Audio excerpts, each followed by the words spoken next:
ng affordable staycation dito sa Tagaytay, good for your friends or family, lalo na't big group kayo? Well, this video is for you.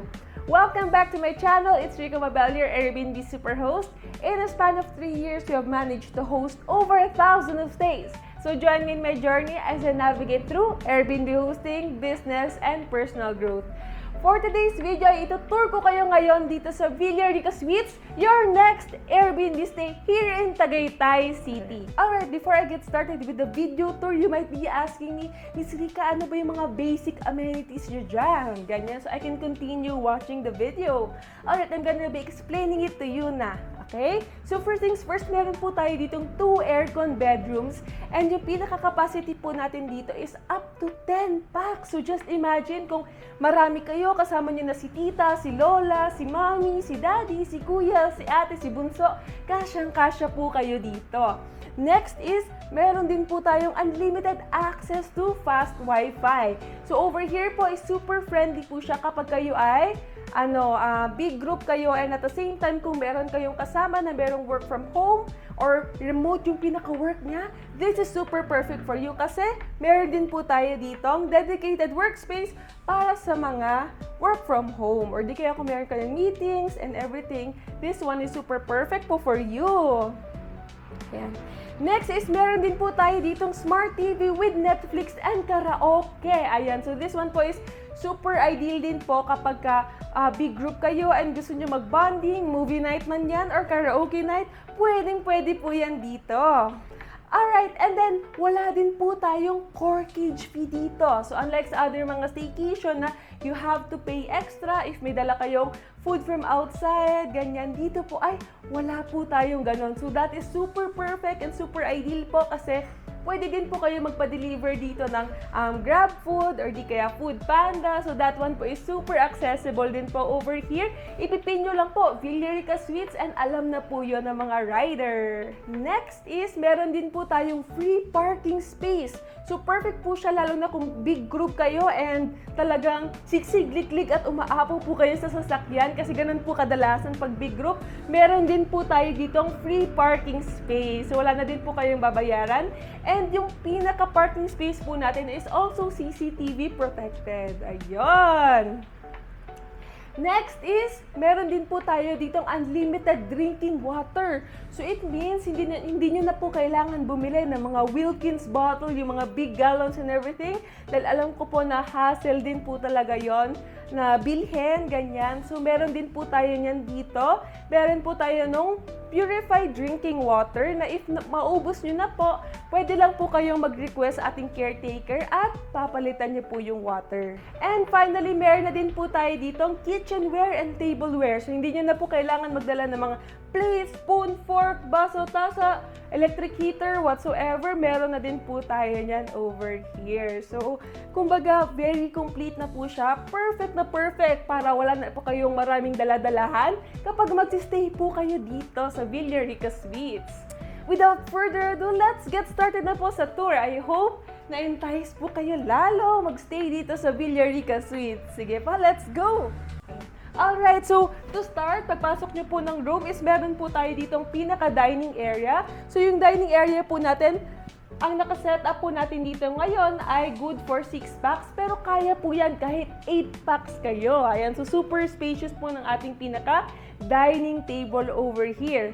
And then dito naman po is meron din tayong kitchen. Ayan, so yung kitchen po natin, meron na tayo diyang mga pitchel, mga spoon and fork, mga tasa, mga baso, ganyan, mga kawali, mga sandok and everything.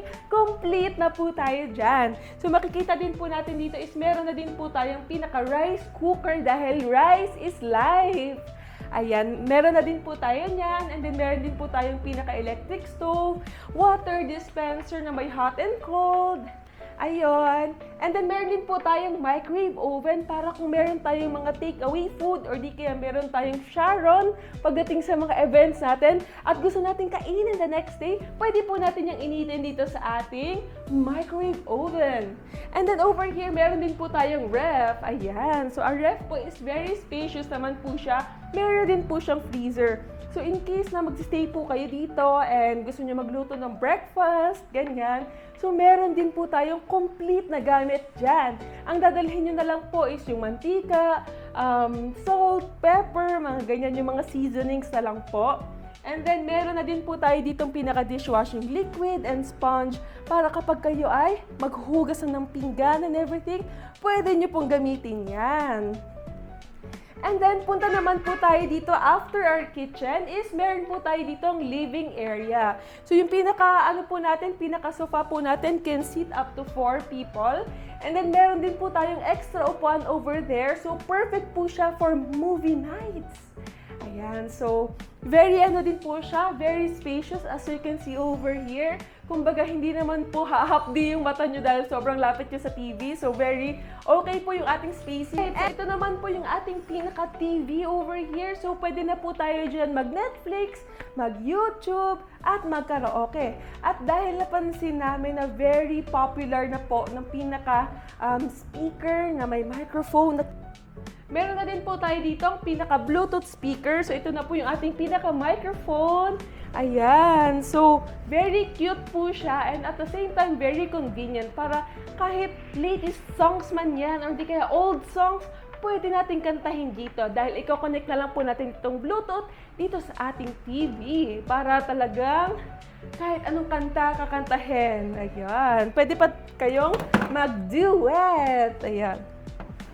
And then, another thing is meron na din tayo ditong pinaka-board games. So, meron tayo ditong chess, guess who I am, meron din po tayong pick a stick, Uno, at saka meron din tayong playing card. So, kung ayaw nyo nang manood ng TV, ganyan, ayaw nyo nang kumanta, kung paus na po kayo, ganyan, pwedeng ito na lang yung inyong laruin for entertainment. Across naman, our living area is meron din tayo ditong workspace area. So, kung kayo po ay work from home or di kaya meron kayong ka-meeting online and meron kayong kailangan i-edit ng mga things and files, pwede po kayo dito sa ating pinaka-workspace area. So this workspace area is meron din po tayong sense of privacy dyan dahil meron tayong partition from the dining area para hindi tayo masyadong ma-distract kapag meron tayong ka-meeting. Ayan, alam naman natin nakaka-distract na may meeting ka, tapos lahat ng family mo kumakain na. So this one, ano po talaga siya? Intentional. Ayan. And then another thing is once na mo po kayo dito sa ating study area is once na mag-online meetings kayo, ang ganda din po ng background para kayong nasa Japan. Charot! Pero maganda po yung, very aesthetic naman po yung ating background over here. Ayan. And then finally, punta naman po tayo sa bedroom. Ayan. So, itong bedroom po talaga natin is designed talaga siya for many packs. So, like I said a while ago, up to 10 packs po yung ating pinaka-capacity dito sa ating bedroom. So, ito po yung ating bedroom, one over here sa Suites 1. So, meron po tayong pinaka-bunk bed over here. Dito po sa taas, siya po ay full-size bed. And then dito naman sa baba, ay queen-size bed. So, pwede din po magkasya dito yung 3 tao. And then, dito sa taas is 2 tao. And then, dito naman po is meron din po tayong pinaka-aircon. And then, meron din po tayong storage over here. Ayan, so super ideal po talaga niya kung meron tayong mga dala-dalahan dahil meron tayong event na pupuntahan. Ayan. And then over here naman po is meron din tayong full-length mirror para kapag on your next event day or di kaya kung meron kayong kasamang family and friends na mahilig mag-mirror selfie or outfit check, pwede po yan dito. Super nice po talaga siya. And then, punta naman tayo dito sa ating pinaka-bedroom number 2 dito sa Suites 1. Ayan. So, ito din. Meron din po tayo dito bunk bed na good for up to 5 packs. So, So dito sa baba is pwedeng 3, and then dito sa taas is pwedeng 2. And kagaya ng sa bedroom 1, alam ko na super important talaga ng storage. Meron din tayong storage over here. Ayan. So pwede niyong ilagay yung mga makeup and accessories natin dyan, and also our luggages. Pwede natin yun dyan ilagay. And then meron din tayong backlit mirror over here para kung meron kayong mga upcoming events and everything is meron kayong perfect lighting. As you can see, tingnan nyo, oh, very okay yung lighting over here para sa inyong next event. So kapag mag-makeup kayo, ganyan, magda-doll up kayo with your family and friends, this mirror is super perfect. Just imagine, dito nyo na ilalagay yung mga makeup nyo, ganyan. And then, dito kayo mananalamin. Every brush stroke counts. Ayun. Ayun. Okay, punta naman tayo sa ating bathroom. So, ito yung pinaka-bathroom natin dito sa Villarica Suites. So, as you can see, ayan, meron tayo dyang pinaka-bowl, sink, and meron din tayo dyang shower with water heater. Kasi alam namin na dito sa Tagaytay, medyo nakakaduwag maligo kapag lalo na pag gloomy yung weather. Medyo nakakaduwag talaga maligo, nakakapanghina ng loob. Kaya ayan, meron po tayong water heater over there. And also, kung gusto nyo din naman na kung you are like a very traditional person like me, ayan, meron din tayo dyang tabo at balde.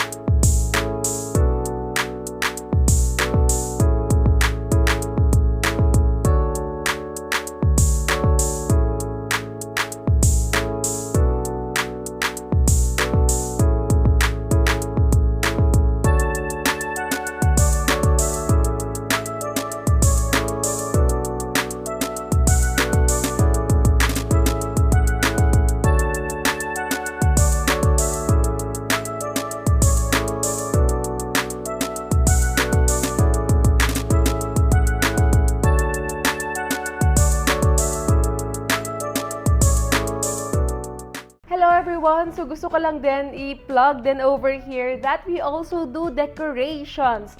So kung magpapa-decorate po kayo, ganyan, and you have special occasions coming up, we also do decorations. Meron lang po din talaga tayong minimal fee for that. And also, ayan, so kung naghahanap din po kayo ng transportation sa Tagaytay, or kung gusto nyo mag-book din ng merong travels and tours para i-tour kayo sa mga favorite tourist spots dito here in Tagaytay, meron din po tayo niyan. So you can just message your page for more information dahil more than willing po kaming i-tour around kayo dito sa Tagaytay. Alright, so share ko na din na itong Villarica Suites 1 is super accessible siya sa public transport kasi nasa tapat lang yung pinaka main highway. So if kayo ay galing Manila, ganyan, pwede kayong sumakay ng may signboard na Tagaytay, na Sugbo, Calatagan, Balayan, yung mga ganyang mga signboardan para dito yan sa Villarica Suites. So sabihin nyo lang na magpapadrop kayo sa may Mahogany Beef Market, and malapit lang din po tayo sa Mahogany Beef Market. Pwede po natin siyang lakarin by foot. So kapag kagabi and meron kayong bulalok cravings, ganyan, so pwede kayong maglakad na lang dyan papunta sa ating local beef market, where you can experience the Tagaytay Bulalove. Ayan. And then, this place din pala is just 3-minute drive from Sky Ranch Tagaytay. And also, 5-minute drive lang din po siya papunta sa Magallanes na food strip. So, nandun yung Starbucks Hiraya na always full parking. Ganyan. And then, pagdating naman dun sa mga picnic grove, ganyan, mga 15 minutes yan away from here. And very accessible po talaga siya sa lahat ng pasyalan dito sa Tagaytay. Ayan, so that's it for this video. I hope you guys enjoyed this one. Ayan, if meron kayong questions about Villarica Suites, pwede nyo siyang i-drop down below. And remember to like and subscribe. Ayan, so if you guys have like super inquiries, like for example, pwede ba dyan 4 packs, 5 packs, 6 packs, 10 packs, meron din po tayong discount dyan para ma-experience nyo din talaga itong Villarica Suites. Ayun, so that's it for this video. Thank you guys for watching, and I hope to see you on the next one. Bye-bye!